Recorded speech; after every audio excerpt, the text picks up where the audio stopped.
दादा आजचं कसं काय पायऱ्याचं ठरलं? आजचा पायऱ्याचं असं आहे की आमचा पायरा म्हणजे ठरलेलाच होता की महबूब चांगल्यापैकी पलाद आहे आणि हरणे चांगला पलाद आहे, त्याच्यामुळे आपण तो पायरा करू. पण तो पायरा मी टाइमावरती केलेला आहे, म्हणजे कोणताही असा डोक्यात विचार ठेवून आणि कोणावरती असा राग धरून तो पायरा नव्हता. आज खेळातल्या खेळात येता येता मी तो पायरा ठरवला. नाहीतर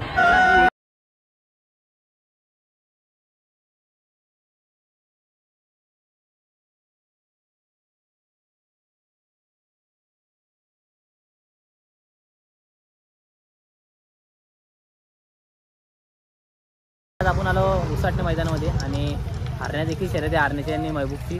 आणि तुम्हाला शर्यत नक्कीच एन्जॉय करा आणि ब्लॉगला लाईक सबस्क्राईब करा. तर जाऊया शर्यत बघायला. सोनारपाड्याचा बावऱ्या बैल आलेले आहे, होऊ शकता. पंकज पण आहे, नियोजन परफेक्ट नियोजन पंकज. बघा बावऱ्या शर्यतीसाठी झालेले आहे. टीम मंडळी बघा, पूर्ण टीम मंडळी आहे बावऱ्याची. शर्यत पण कव्हर करायला भेटली तर नक्की शर्यत कव्हर करू. आता मथुर फेऱ्यासाठी सज्ज होतो, म्हणजे आज शर्यत नाही का फेऱ्यासाठी मथुरला आणलेलं आहे उसाटण्यात अड्ड्यामध्ये. आणि शिवमदादा वगैरे राहुलदादा नाही, तर आता मथुरचं चाललं आहे फेऱ्यासाठी.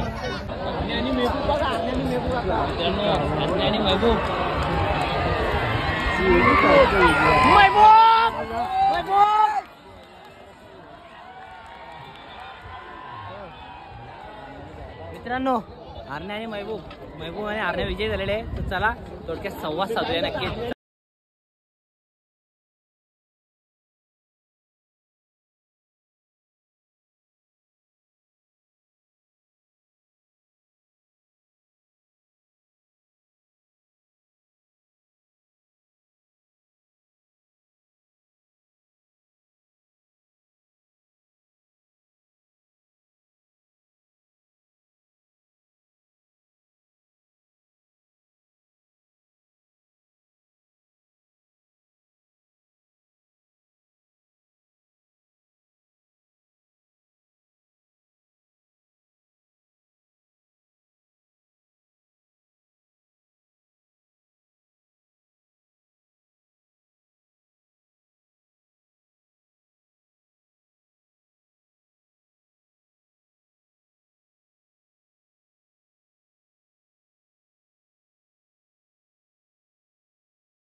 मित्रांनो पाहू शकता आपल्या मान भारत केसरी हरण्या बैल आणि आपले त्याचे मालक बबलू शेठ फुलोरे.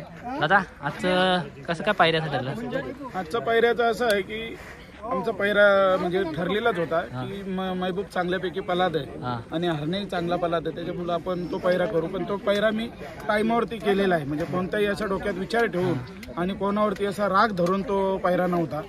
आज खेळातल्या खेळात येता येता मी तो पायरा ठरवला. नाहीतर माझ्या जोडीला लक्ष होता चिंचवलीचा का? तर दादा पुसेगावच्या मैदानात कोण असेल? पुसेगावच्या मैदानात मी पायरा कोणाला असा फिक्स करून ठेवलेलाच नाही. 22 तारखेला शिवाले आबांचा भावरे आहे आणि 28 तारखेला सासवडला किरण भांडवलकरचा सोन्या आहे. त्याच्यानंतरचा विचार आधीच जमून ठेवले का तुम्ही? नाही, ते पायरा म्हणजे आम्ही या केलेला आहे फक्त.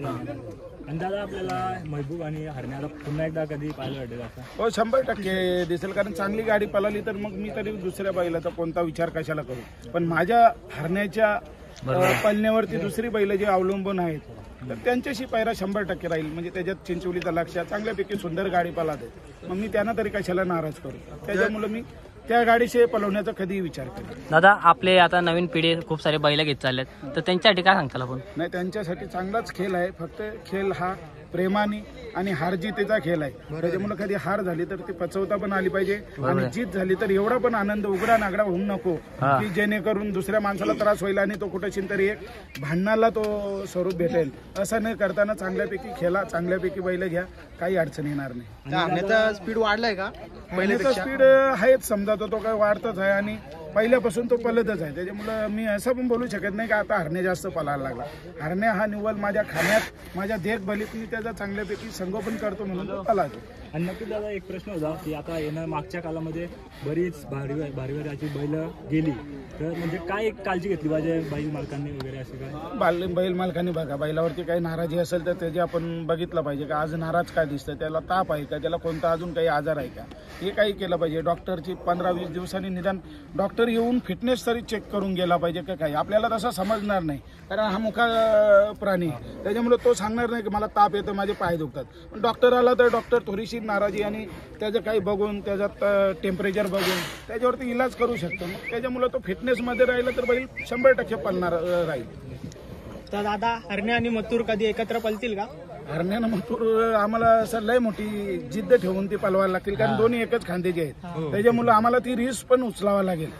त्याच्यामुळे पळू पण शकतील, पण शक्यतो रिस्क उचलायला राहुल पण तयार होणार नाही आणि मी तयार होणार नाही. त्याच्यामुळे आम्ही सहसा ते हाही दोघा भावांचं, आमच्या दोघांची 2 बैल आहेत, त्याच्या दोन्ही उजव्यात खांदे आहेत. त्याच्यामुळे आम्हाला विचार करण्याची काही गरजच नाही की एकत्र पळवणे. आता पुन्हा कधी असेल महबूब आणि हरण्या? आता पूर्ण बघू कसं का. आता मी तुम्हाला बोललो की काही मैदानं पण मला मी अटेंड केलेली आहेत आपल्या तिकडचे साताऱ्याची, त्याच्यामुळे तिकडे पण पळवायला जायचं आहे. तुला मी सांगू शकत नाही की पुढच्या राज्याला खेळात येईल. आणि दादा आपल्याला हरण्याच्या गटाला आणि बिंजोडला काय फरक दिसत पळता? हा ही नाही, हरण्यात 3 फेरत असाच पळातो. आता तुम्ही तर बघला असेल महान भारत केसरीला बाहेरून होता, कोणी विचार पण केला नसेल की ही गाडी बसेल, पण त्यांनी जिद्द त्याची करून दाखवली आणि त्यांनी त्याचं नाव, माझं नाव आणि माझ्या मुलाचं नाव लौकिक केला. याच्यात मी त्याला सल्यूट करतो. दादा आपल्या दावणीला आता किती बैल आहेत? माझ्या दावणीला तसे 3-4 बैल आहेत. आम्ही शेलार मामा, आम्ही एक ग्रुपमध्येच बैल पळवतो. आता हा हरण्यात द्वारलेला आहे आणि 2-3 बैल ती तशी शेलार मामाच्या दावणीला ठेवलेले आहेत खडवली वाळू. तर तुम्ही नवीन खरेदी कराल का आता? नवीन खरेदीचा आता जर बैल चालू आहे तर नवीन खरेदीचा निश्चित विचार करून आणि 4 बैल न पोचण्यासारखे कशाला करून घ्या. त्याच्यामुळे एकावरती आपण पाहिजे तसा चांगल्यापैकी त्याच्यावर लक्ष ठेवून त्याला पळू. नंतर कुठेतरी आपल्याला वाटला की आता याला रिटायर करण्याची वेळ येईल, त्यावेळेस मी 100% दुसरा विचार करेन. तर नक्की दादा धन्यवाद मुलाखत दिल्याबद्दल. धन्यवाद. थँक्यू. हा ब्लॉग मी लवकर म्हणजे इथेच एंड करतो. खास हारण्याची शर्तीसाठी आलेलो, तर नक्की हा ब्लॉगला तुम्ही सपोर्ट कराल. आय होप ब्लॉग आवडला असेल लाईक शेअर सबस्क्राईब करा. भेटूया अशी नवीन ब्लॉग सोबत. Bye bye.